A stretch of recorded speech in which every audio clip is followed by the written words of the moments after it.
that German-ized town. So, unemployment rates are all very good before the 2010 euro crisis.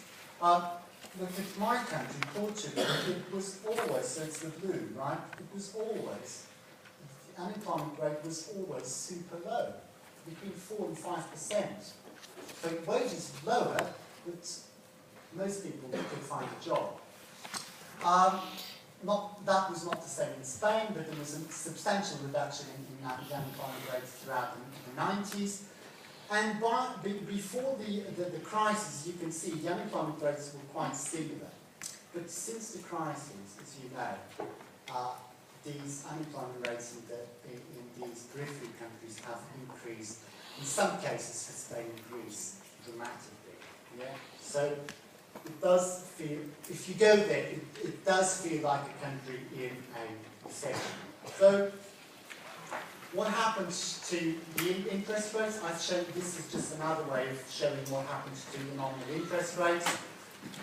Big convergence until from 1999 introduction to the euro to 2009, and then a gradual divergence, and at some point impossibility of borrowing from financial markets.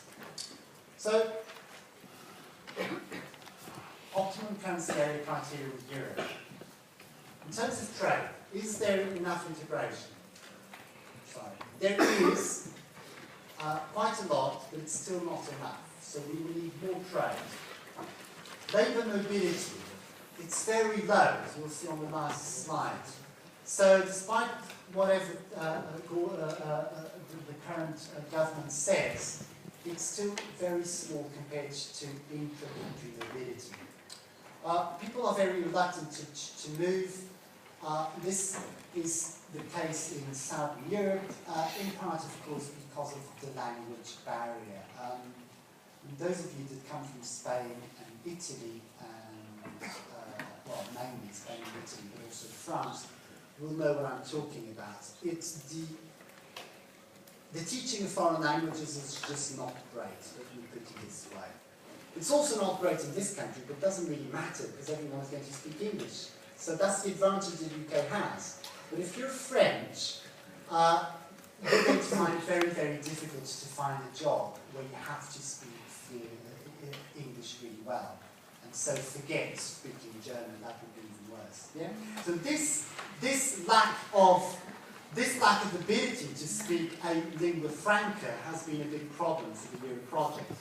My view, and this obviously it's not very popular, especially with the very proud French and to a lesser extent Germans, but the way the Euro project could work better is if we adopted English as the effective lingua franca in the region. So everyone should start learning English from a very tender age, but learn it properly. And if you do that, then the language barrier will no longer be there. It's still very tough to leave southern Greece to horrible, whatever, Scotland or something like this. But you will do it. If you have to, you will do it. But you need to be able to work in a foreign language. So I don't see that happening anytime soon. The French and will definitely oppose it. The Spaniards, they were also very, very proud of their language, and that's why teaching English is so rubbish. And the Germans, it's good, but I can't see them really saying, oh yeah, let's have everyone speak English as sort of the business language. So this labour mobility is not great, and it hasn't helped at all. What about similarity of economic structures? As I told you, also much room for improvement. So that leaves us with fiscal federalism. Again, the European budget, despite whatever you read in the newspapers, is tiny. Is absolutely tiny.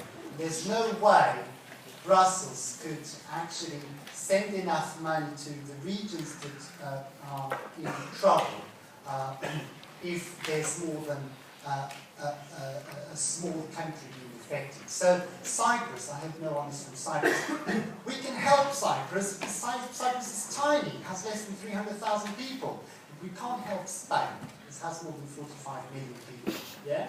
So one way, and that's what we're going to move, I think, for this project to remain alive, is for current